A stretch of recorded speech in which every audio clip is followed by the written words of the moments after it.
Hey, what's up guys, it's DarkArmedDuelist, and today I'm doing a Traptrix deck profile. So this deck is a deck that is really fun at telling your opponent no to everything. It is super cool, and even has a XYZ monster that can basically use any trap hole from your deck, which is pretty awesome. So without further ado guys, don't forget to like, comment, subscribe, hit the bell there so you can come part of our notification squad, and definitely check out the Patreon down in the description below, where you can get some awesome rewards like getting your name in the description for every single video, getting a signed card sent in the mail, or even getting requested deck profile just like this one every single month that you are a patron. So without further ado, let's get straight on into this.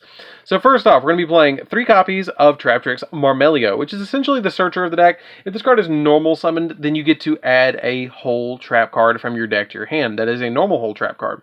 And if this card is special summoned, you get to target a spell or trap your opponent controls and destroy it, which is pretty cool. And also, the majority of your Traptrix, I think all of your Traptrix monsters actually share the ability that they are unaffected by the effects of whole normal trap. So you can't get trap hold on your own Traptrix monsters. Go figure. They kind of like live in there, so they don't really get trap hold. So then we play 3 copies of Traptrix Mantis. Traptrix Mantis is really neat because when this card is normal summoned, you get to add a Traptrix monster from your deck to your hand, where this one has the trap hold, this one adds the monster, which is kind of cool. This also has the ability that you can quick effect target one set spell or trap you control, return it to your hand, and then you can set another spell or trap from your hand. But it can be the exact same one, so if your opponent activates a copy of Cosmic Cyclone to banish one of your cards on your side of the field, you can just chain this effect, bounce your card back to your hand. It doesn't have a legal target anymore. The card fizzles, and then you can just reset the card back in a different zone, which is totally fine because the target is no longer there. So it dodges like MSTs, Twin Twisters, stuff like that for a particular card. We then play 3 copies of this particular Traptrix. This card is really good because what she does is she special summons your Traptrix from the graveyard. When she's normal summoned, you get to target a Traptrix monster in your graveyard and special summon it in the defense position, which helps you go into XYZ plays, and it's just super helpful to have this card in the deck. She also has the ability that you can target a normal trap hole. When she's special summoned, you can target a trap hole normal spell or normal trap in your graveyard, and set that target but banish it during the end phase, which is totally fine. It's not that big of a deal just to banish it, but it helps you out with a lot of different plays. I just play 1 copy of Jalicia. Jalicia, I just feel like is a one-of nowadays. What she does is you can tribute her to set 2 whole normal traps with different names, 1 from your deck and 1 from your graveyard, but banish them when they leave the field, which is fine. She just helps out getting those trap holes back on your side of the field to get you advantage. We play a single copy of Atrax. This card's really good. She's alright. She has the ability that you can activate trap holes from your hand, which is pretty cool. And then the activation of your normal trap holes cannot, on your side of the field, cannot be negated either. So your opponent cannot red reboot them while she's on the field, which is kind of cool. Then we play 3 copies of Parallel Xyz. Parallel Xyz helps you out a lot in this deck because it gets you 2 level 4 monsters on your side of the field, because it has the ability that if you link summon, you can special summon this card to a zone and link monster points to, and if this card is normal or special summon, you can special summon a Parallel Xyz from your deck. And also, if this card is special summoned by the effect of a Parallel Xyz, its level becomes level 4.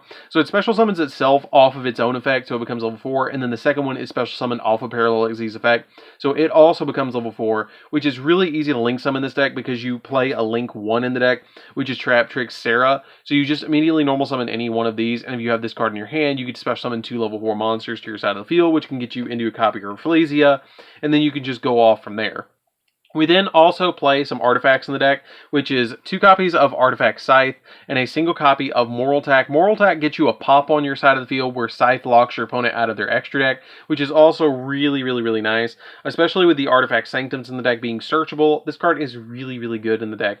So basically all you're really having to stop is the monsters that they normal or special summon from their hand. So this card is really easy to play around with. So that's it for the monsters. Let's get into the spells. We actually play 4 spells in this deck. So the 4 spells that we play in this deck is a single copy of Double or Nothing, because you want to play the Double or Nothing so you can go into your Utopia Double, because that's the big sword of the deck, essentially, that you're going after your opponent with to OTK them. It's super helpful to just summon Utopia Double off of 2 copies of Parallel Xyz, and then go at your opponent for 4,000 or for 10,000, which is super nice.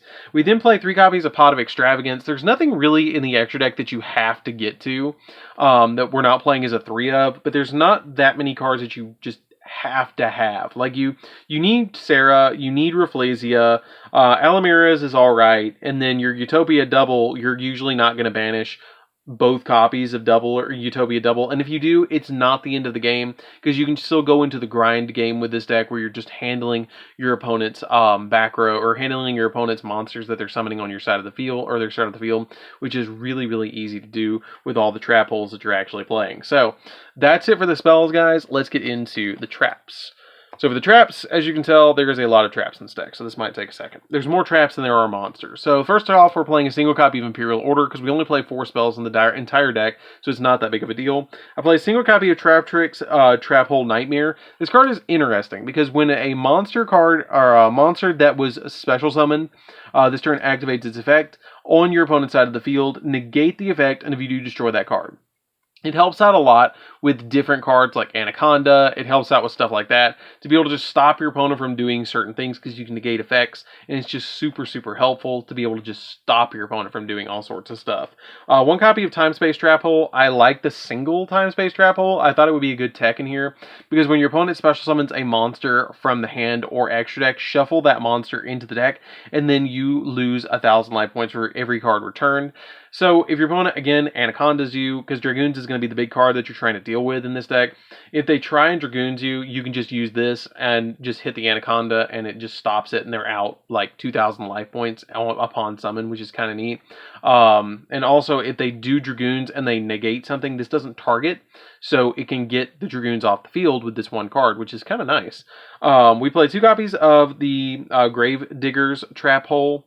This card is pretty cool too, because when your opponent activates a monster effect in their hand or in the graveyard, when you control, or when your opponent's Banish Monster effect is activated, you can negate the effect, and then if you do, you can inflict 2,000 points of damage to your opponent. It's kind of like Call by the Grave. It's very much like Call by the Grave, in fact, where it actually even has the Call by the Grave hand pointing to where he needs to dig.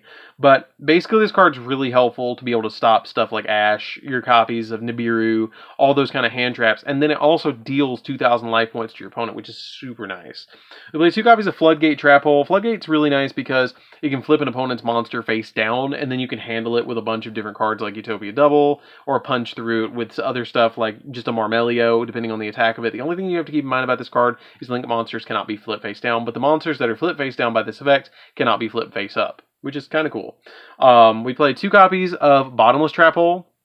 Bottomless Trap Hole is the last trap hole that we play in the entire deck.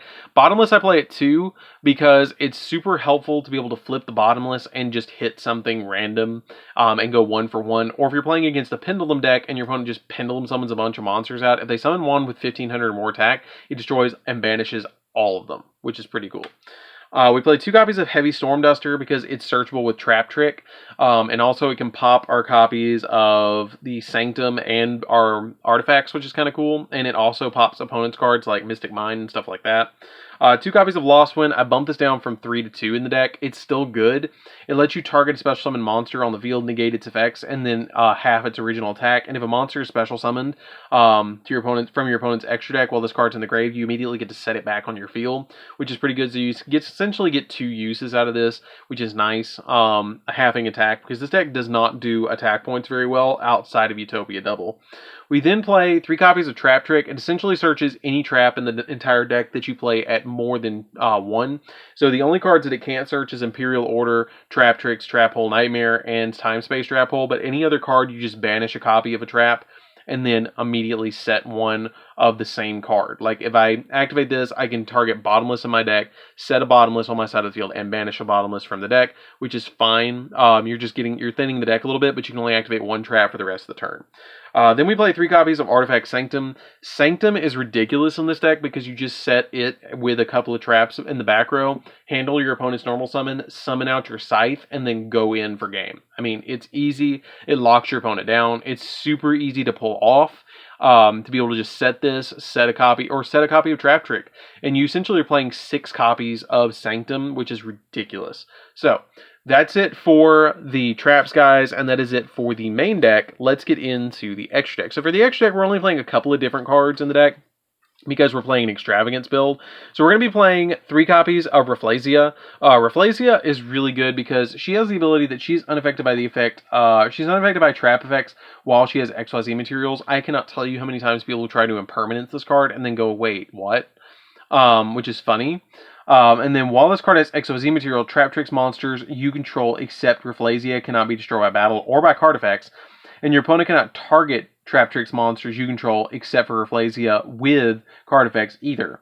And then once per turn during either player's turn, you can detach a material from her and then send a trap hole that meets its activation requirements from your deck to the graveyard, and this effect becomes that effect of the trap card. So it's kind of like Verte Anaconda a little bit, because you can send the particular, where Verte sends spells to the graveyard, this one sends trap holes that meet the proper requirements. So like if your opponent activates the Gravedigger trap hole, then you can drop this or send one from deck to graveyard and then stop a hand trap off of the send to graveyard and inflict 2,000 points of damage to your opponent. And it just stops a hand trap, which is pretty cool. We played 2 copies of Alamiras. Alamiras is actually like my favorite artwork of all the Traptrix monsters.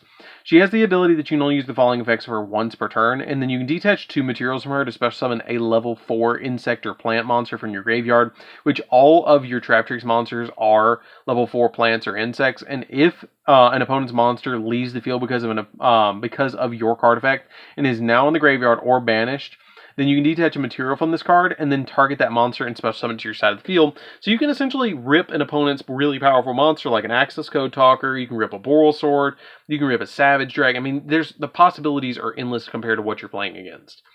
We played 2 copies of number 60. Number 60 can boost monsters up by double, let you draw 2, or revive a monster from the graveyard. It can really help out a lot in this deck. We played 2 copies of Utopia. Utopia is really good with Utopia Double. You played 2 Utopia Doubles. Utopia Double is ridiculous in this deck because it goes up to 10,000. All you have to do is summon this, detach a material, add double or nothing from deck to hand. Once you add that double or nothing from deck to hand, you just overlay on top of the Utopia Double with Utopia, because that's part of the card effect to actually overlay on top of it. And then you swing for once, negate its attack by detaching a material, attack again for 10,000 because this is at 5,000 when it's summoned on top of the Utopia Double, drop the double or nothing, and you hit them for 10,000 on a monster. If they have any monster that's below 2,000, this card is just going to immediately rip them the entire game. We then play 3 copies of Traptrix Sarah. Traptrix Sarah is the card you're going to be summoning in the deck the most, because all you have to do is have one Traptrix monster on your side of the field that is not a link monster. If this card is link summoned, it's unaffected by trap effects, and you can only use the effect of this card once per turn, and not during the damage step. This card's effect is if a normal trap card is activated, you can special summon a Traptrix monster from your deck with a different name than that card, than the cards you control. So if I have like a Marmelio, I can't summon another Marmelio. And if your other Traptrix monster's effect is activated, you can set a normal trap hole from your deck. So if a trap is activated, I get a Traptrix. If a Traptrix is activated, I get a trap, essentially. And then I play a single copy of the Bujinki Link monster. I feel like it's a one-of in this deck. It's really helpful to make like extra Link or extra XYZ plays, and that's why I play this. If this card is Link Summon, you can special summon a level 1 monster from your hand and 1 monster from your graveyard with the same levels. And if an XYZ monster you control points to activates its effect, then you can target, spell, or trap your opponent controls and destroy it. Like, it's good, and it's kind of like that card that I was like, well, I need a 14th card, or I need a 15th card, I might as well throw this in. You can drop it if you want to for a third Alamiras, if you feel like you're going into Alamiras a little bit more, but I like it as a one-of in the deck. So, that's it for the Traptrix deck. I hope you did enjoy it. It's a really interesting deck. Basically, you have the sword and the shield of the deck, where you're going Rafflesia as the shield, and you have Utopia Double, which is the sword. And then the entire deck is very, very, very defensive, where you're just going in with all of your different Traptrix monsters to be able to stop your opponent for all sorts of different plays, which is really neat. I like that. It basically says no to everything. I mean, that's basically all it does, and it's really fun to do. So, anyways, guys, this is DarkArmedDuelist. Don't forget to like, comment, subscribe, hit the bell there so you can become part of the notification squad, and definitely check out the Patreon down in the description below, and we'll see you guys in the next video. See you later, guys.